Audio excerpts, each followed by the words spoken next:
Tutankhamun's life was a brief flicker, brilliant, enigmatic, and riddled with secrets that continue to captivate the modern world. Ascending to Egypt's throne at the tender age of just 9, he inherited a kingdom trembling under the weight of spiritual upheaval and political intrigue. His father, the radical pharaoh Akhenaten, had upended centuries of religious tradition by abandoning the pantheon of Egyptian gods in favor of the sole worship of Aten, the sun disk. When Tutankhamun assumed the mantle of pharaoh, the eyes of priests, generals, and commoners alike were upon him, searching for answers in uncertain times. But the boy king's reign would last just a decade. With his untimely death at 19, the mysteries surrounding his life, lineage, and passing only deepened. Through the marvels of modern science, DNA analysis, CT scans, and other forensic technologies, the secrets concealed beneath the golden mask have begun to surface, painting a picture both poignant and tragic. Genetic testing has revealed a dynasty plagued by the consequences of royal inbreeding. The pharaohs, ever desperate to keep their bloodline pure, often married within the family. Tutankhamun himself was the product of siblings. His parents, both children of Amenhotep III, were brother and sister. This incest, unremarkable in its own time, but catastrophic in its biological effects, set the stage for a host of ailments. Researchers found that Tutankhamun suffered from genetic diseases, manifesting in a clubfoot, a pronounced overbite, and a delicate frame. His left foot, twisted and crippled, would have made simple movement a challenge, and among his burial treasures were over 100 canes and walking sticks, tools likely used not out of pride, but necessity. But physical deformities were only part of his suffering. CT scans, passed gently across his fragile remains, have suggested that Tutankhamun endured a severe infection brought on by a broken leg. The injury itself was catastrophic, perhaps a result of an accident, a fall, or even foul play. Coupled with evidence of malaria parasites in his mummified tissues, it becomes clear that his final days were a confluence of suffering. Fever, pain, and the slow, irreversible march of infection likely claimed the young king, leaving an empty throne and a nation in mourning. His passing invited further speculation. Was this a simple twist of fate, or something more sinister? The ancient world was rife with intrigue, and royal succession in Egypt was no exception. Political rivals, court conspiracies, religious zealots. Many would have had reason to see the house of Tutankhamun extinguished. And so, the story of the boy king is one written in the margins, with secrets not just concealed by shifting sands and time, but encoded into the very bones and genes of those who wore the double crown. Yet as Tutankhamun's tomb lay undisturbed in the Valley of the Kings for millennia, its treasures and curses became legend, a magnet for explorers and misfortune. Nearly 33 centuries after Tutankhamun's burial, a chance discovery sent shockwaves through the modern world. In 1922, British archaeologist Howard Carter and his patron, Lord Carnarvon, uncovered the sealed tomb, its golden coffin and dazzling artifacts, untouched by thieves or time. The event ignited a frenzy of fascination and fear. Soon after the opening of the tomb, inexplicable deaths began to stalk those who had participated in the excavation. Lord Carnarvon, the expedition's chief sponsor, died abruptly just months later, his fate sealed by a mosquito bite that became infected. Newspapers around the world seized upon the narrative. The curse of the pharaohs had awakened. Over 20 deaths, each shrouded in mystery, were eventually linked to the tomb.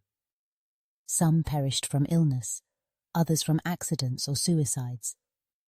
The legend grew with each demise, a chilling echo of ancient warnings believed to be inscribed over royal tomb doors.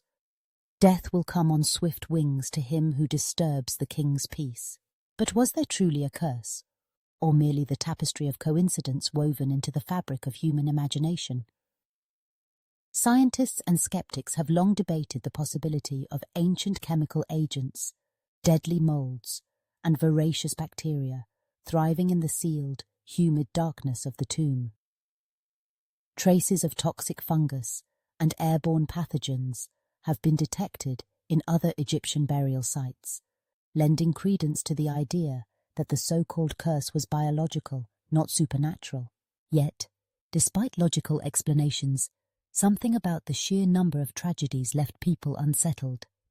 The deaths defied odds, clustering too tightly around the event, fueling suspicions that psychological suggestion, or perhaps something else entirely, might be at work. Visitors and researchers reported eerie feelings, nightmares, and an oppressive sense of being watched.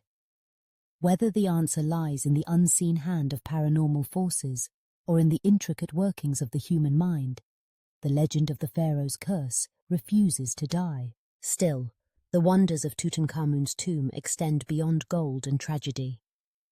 Among the many grave goods, one artifact shimmered with strangeness, a blade unlike any other, forged from a metal not of this earth.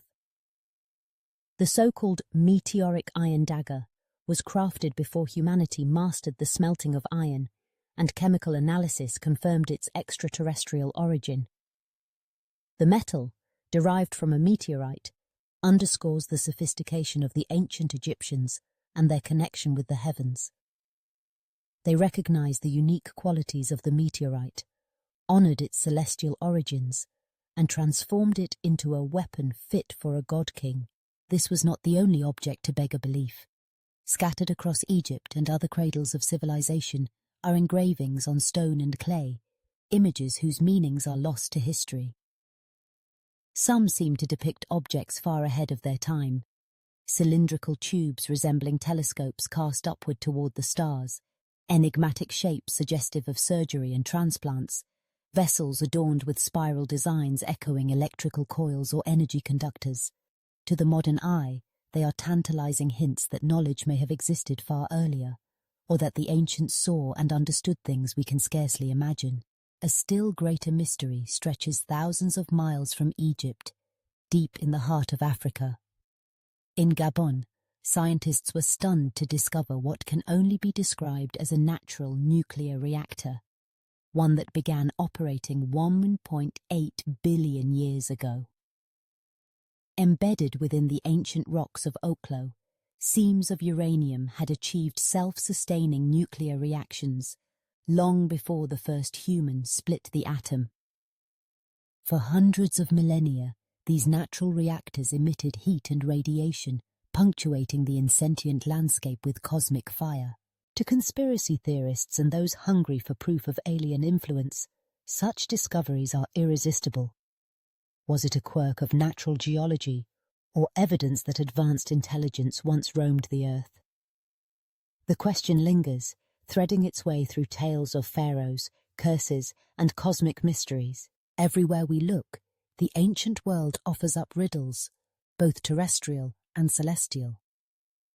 Why did humanity's earliest rulers strive so hard to touch the sky, to align their monuments with the stars, to surround themselves in cosmic symbolism? The Egyptians placed meteorites in their sacred shrines, believed that the gods rode the Milky Way, and charted the heavens with mathematical precision. In placing a blade of iron from the stars in the hand of their boy king, they were making a profound statement. The pharaoh was not simply a mortal sovereign, but a bridge between the earthly and the divine. As we peer back through the ages, our attempts to untangle myth from reality often yield more questions than answers. Geneticists reveal the burdens carried within royal bloodlines, diseases born not just of human frailty, but of the very customs designed to preserve dynastic power. Medical imaging brings clarity to the causes of ancient deaths, yet in stripping away superstition, it sometimes reveals an emptiness where mystery once lay. But perhaps, in our search for certainty, we risk losing something essential. The ancients themselves thrived on ambiguity and awe, on the edge where faith, science, and wonder collide. The curse of the pharaohs serves as a parable, not simply of vengeance, but of the limits of human knowledge. whether interpreted as a warning against hubris or simply as the narrative arc of chance. It reminds us that not all answers are within our grasp. And then there are the cosmic enigmas, meteor blades, nuclear anomalies, and cryptic carvings, inviting us to expand our horizon of possibility. Each artifact, each site, draws a faint line connecting us to a world where the secrets of the universe were inscribed into stone, metal, and legend. Today, scientists continue to probe the past with ever more refined tools, sequencing the DNA of royal mummies, mapping the chemistry of ancient weapons, and deciphering inscriptions with artificial intelligence. Yet, for all our progress, the legacy of rulers like Tutankhamun remains as vibrant, as haunting, and as unanswerable as ever. What we do know is that the story of the boy king, his curse, and the mysteries of his age are not just relics for museums. They are mirrors reflecting our own desires, fears, and ceaseless curiosity. The obsession with Tutankhamun tells us as much about ourselves as about his time. The unending human need to question, to seek, and to believe there is always another secret waiting, just beneath the sand. In the end, the curses, the cosmic artifacts, and the tragic, luminous life of a young pharaoh remind us that the ancient world is alive with riddles and lessons. Some will be solved through science, others will linger, tantalizing and eternal, on the threshold between legend and reality.